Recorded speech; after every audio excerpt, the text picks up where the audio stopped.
Once you know the basics of where the major and minor chords are in a key signature, you're pretty much ready to sit down at your piano and start experimenting and finding chord progressions or sequences that you like. But it can be really hard to get started because the possibilities can seem endless. How do you know which chords to choose and which ones are going to work best for your song?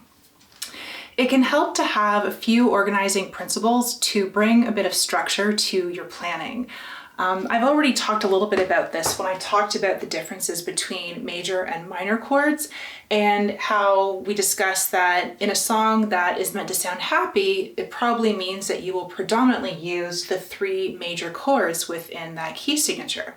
If you're new here and you haven't seen that, I'll link to that one in the description so you can check that out. Today I'd like to expand on that by sharing 3 of my favorite music theory principles that I like to share with my students to help them learn how to translate their emotions into chord progressions. I hope that this video gives you some interesting food for thought while you're experimenting at your piano. Principle number 1 is the concept of home base. In any major key signature, your 1 chord is really special because it's the starting point to the whole key signature. That means that after you've explored other chords, when you come back to your 1 chord, it gives your listener a really strong feeling of rest. We can use this quality of music to our advantage in 2 big ways. First, how far you stray from home base is going to give your listeners different feelings of movement. And you can use the chords that you choose to take your listeners on different emotional journeys. Compare, if you will. Think about the difference between moving back and forth from your 1 chord to your 2 chord compared to moving from your 1 chord to your 5 chord. Okay, if you have a piano or keyboard, try that out yourself and listen to the difference. Moving from your 1 to your 2 chord and back again is a very small movement on the piano, right? And emotionally, it also feels like a small emotional difference. We're moving out a little bit, but we're returning back home. And we're moving out just a little bit, but we're returning back home. Compare that with the feeling of going from your 1 chord to your 5 chord. This is sonically a very big jump, and emotionally it's a big jump too. Jumping from your 1 chord up 5 notes to your 5 chord has the feeling of going out on an adventure. It's a big leap sonically, and it's a big leap emotionally. It is no surprise to me that the opening of 2001 Space Odyssey theme song starts with a 1 note, then goes to a 5, and goes up to a higher note. This jump from the 1 to a 5 is a really big stretch, and it feels like a voyage. It feels like an adventure out. Another way you can use the concept of home base to your advantage is to decide how long of a journey you want to take your listeners on before they get to go back home. Are you familiar with the phrase "there and back again" from The Lord of the Rings and The Hobbit? That to me is what music is. You're starting from home, you're going out there and exploring different chords, and you're eventually returning back home again. How long you linger from home, or how many chords you fit in your progression before you go back to your 1 chord, determines your listener's journey. Remember, we said that returning to your 1 chord gives a feeling of resetting. Well, that means that if you want your listeners to feel really unsettled, you might fit in a lot of exploration in these other chords before you come back. Or if you want your listeners to feel kind of a general sense of safety and reliability, you might explore other chords, but then regularly come back to your 1 chord. But it is very considerate to not linger out here too long, otherwise your listeners might forget where home base is.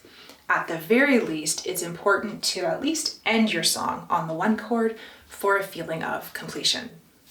Principle number 2 is that directionality matters. If you've played piano before, you will notice that the piano has high sounds and low sounds. When you travel up the piano, the notes will go higher, and when you travel down the piano, the notes will sound lower. We can add this extra detail to our choices when we are creating our chord progressions. For example, going up from a 1 chord to a 5 chord sounds different than starting at a 1 chord and going down to the 5 chord below it. And it has a different emotional impact on your listener. When we travel up the piano, there is a feeling of exploration, optimism, a feeling of lightness. When we travel down our piano, there's a feeling of gravity or of weight. You can use these different feelings to different effects when you combine them with different major or minor chords. So we've already talked about how you can use major chords to give basic feelings of happiness and minor chords to give basic feelings of sadness. Well, you can add extra nuance or detail to these major or minor sounds by deciding if you're going to go up to these chords or down to these chords. So for example, moving up to a major chord pretty much gives you a double feeling of happiness. Moving down to a minor chord would give you a double feeling of sadness. But what if you moved up to a minor chord?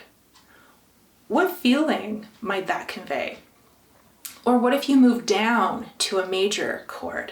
What feeling would that convey? The interpretation is really open to yourself and to the listener, but it gives you something really interesting and fun to play with when you're choosing your chord progressions. So for example, if I were to start on a 1 chord, and if I wanted to move up to a minor chord, let's say our minor third, I think moving up to a minor third might give me a feeling of optimistic sadness or something. Like there's a blending of these two feelings that would be different to everybody, but is really fun to play around with. And if I was to think of like going from a 1 chord down to a major chord, like down to my 5th, moving down kind of gives me the feeling of like falling, a feeling of gravity. But if I'm ending somewhere, if I'm ending on a major chord, that would kind of give me the feeling of falling back to something solid and something positive.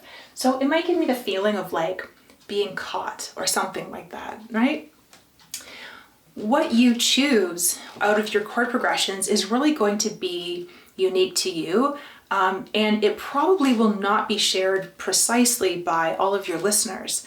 However, the principles of music theory suggest that almost universally, or at least in a generalizable way, that most listeners of Western music will appreciate these same kinds of nuances in their own way, even if they are not exactly the same. And of course we have limits on how high and how low we can go on our piano, right? Like we can't go infinitely up the piano for infinite optimism. Eventually we kind of have to find our way in the middle, and because that's where the sounds are the clearest, right? But this ability to communicate through directionality is something that is really special with piano that is not shared by other instruments. Like even like guitar, for example, there's some directionality in guitar the higher you go up the fretboard, but the really common chords kind of just sit along in this general location, right? And they kind of have the same sonic location. The notes are all kind of sitting at about the same place on the scale. With piano though, you can choose if you want your 1 and 5 chords to go up or down, all of your chords really. And this really is just one of my favorite aspects of composing on piano. The use of directionality is a feature that I really like about piano. Principle number 3 is the stability of 4s. Musicians have noticed over the ages that our sense of rhythm works well when things are grouped into 4s. I've written out an example here to show you what I mean. Basically, if your rhythm pattern has a beat of 4, it lends itself very nicely to being repeated 4 times, which it will sound like this. 1, 2, 3, 4, 1, 2, 3, 4, 1, 2, 3, 4, 1, 2, 3, 4.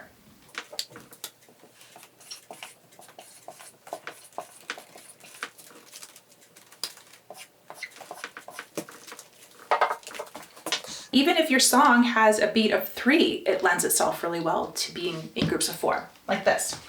1, 2, 3, 1, 2, 3, 1, 2, 3, 1, 2, 3. And if you really want to get meta, each of these musical lines or phrases work really well themselves when they are also repeated in groups of 4. If you look at some of your favorite music, you may likely find that the verses are made up of 4 groups of 4, and that your chorus is also made up of 4 groups of 4. Groupings of 4 feel really good for performers and listeners of music because there's a balance and a predictability that really lets you settle into it. What this can do for your songwriting is set up some parameters for you so that rather than feeling like you have to come up with a million unique chord combinations for your song, you can just narrow your focus to 4 groups of 4 beats at a time.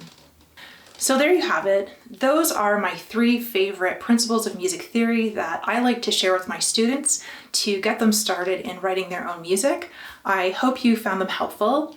As always, I am open to questions, so if you would like me to expand on anything that I've said here, please leave a comment below. In my next video, I'd like to talk about some of the common ways that musicians like to break the rules of music theory to create more interesting feelings. So if that sounds neat to you, then please subscribe and you will get notified when that video comes out. Thanks so much. Take care.